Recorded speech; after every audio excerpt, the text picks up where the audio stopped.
G'day, David. G'day, Ben. So today we've got a big one, haven't we? We've got the reclassification of land that we've talked about a number of times. Ocean View Drive, Valla Beach. It was a buffer between subdivisions, I think back in 1965 or something.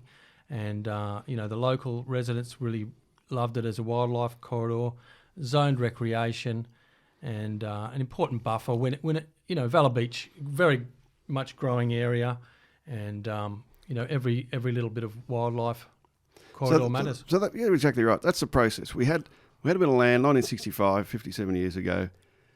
It was zoned as part of a subdivision. It was cut off by the developer, effectively paid for by all the other people who bought into that subdivision, right? Because they would have all contributed as part of the overall cost to have this effectively 2 blocks of land. That's the size for people to imagine.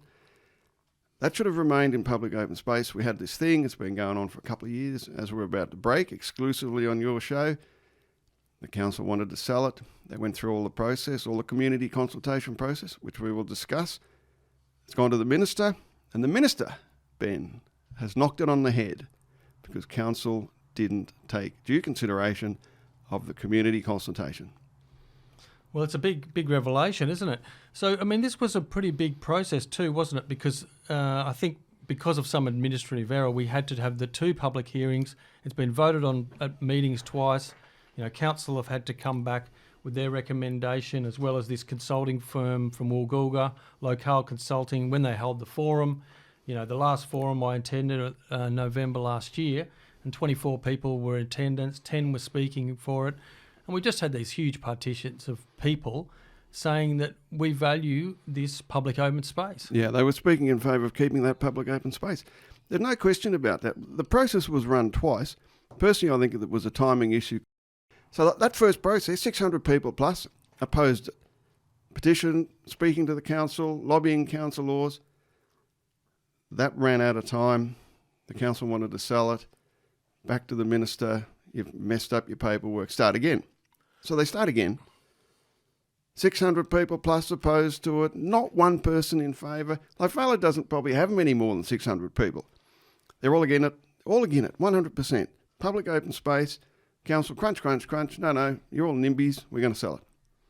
So it's very interesting. Look, the second report from Locale Consulting, in their conclusion, they say it's evident from the speakers in response for those in attendance and that the proposed reclassification is not supported by the people. But when it came back to council, staff themselves, they did say, with regards to Ocean View Drive proposal, opposition is considered to be based on NIMBY syndrome rather than firm planning or environmental grounds. It's quite bizarre, isn't it? It's quite bizarre because the whole thing about council laws, we're meant to be listening to the community. Now, communities live in clusters, in groups. They're called towns. They're called villages. You know what I mean? So if they're opposed to something happening in their own space, that's not NIMBYism. That's community concern. Anyway, it's quite bizarre. It's good to see that the minister's come back and done this. The representative of the minister has knocked it on the head. So well done him.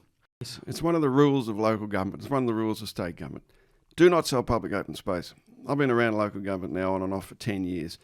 It's like a universal rule. People, you know what people really hate? They hate it when you sell the tennis court. They hate it when you sell the green open space next to them. They hate it when their amenity is lost. And this was a bit of public green open space. Council didn't buy it. The developer gave it to them as part of that planning process 57 years ago. So I'm really pleased that this has happened. Well, if I just read a little bit from this letter, this is the a person acting for the minister, a delegate. So they're saying here that on the 29th of September 2022, I determined as delegate for the minister not to make the proposed local environment plan and to discontinue the planning proposal. And that, let's put that clearly, that means he's knocking it on the head. Knocked it on the head. And it seems that he's saying that it's because of concerns from the local community. Yeah. Well, this was one of the things that always fascinates me about this process. Part of the process that council went through was that they had to consult with the community. They had to get a consultant in to consult with the community. 600 people say no, 10, 15 turn up, to make presentations. 30 or 40 fill the gallery, are opposed to it. We go out for an on-site visit. The community turn up. There's 50 people there. They're all against it. And then the council just sort of ignores that bit of the process. But the minister turns around and says, hang on, big ears. Look, you can't just ignore. When you have a community consultation, Ben, it's a bit of a giveaway. Right. It's a bit of a giveaway. Like you and I were chatting before, just what would the community have to do? To make it more clear. To make it more clear.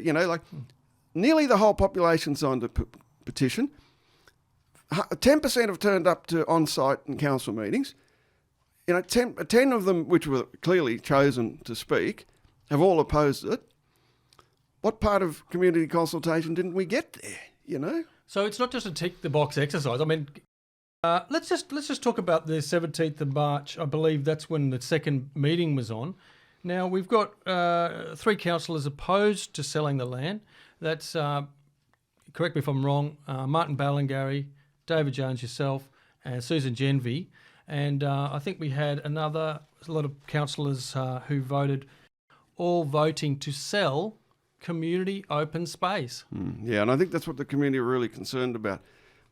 I know, I discussed this with Martin Ballingarry and Sue Genvy. The reason that we were opposed to it, admittedly, maybe, between the three of us, we've been around council a bit longer than some of the people who'd only just got elected, so I'll cut them a bit of slack. But again, we go back to that rule that I was talking about before. Don't sell public open space. Listen to the community. They're your good starting points, aren't they? Good starting points. So, I can't speak for them. Why did I vote against it? I never vote for sale of public open space. I never do. Never. It's a simple thing. Fantastic. Thanks for your advocacy. Thanks, Ben. Thanks, David.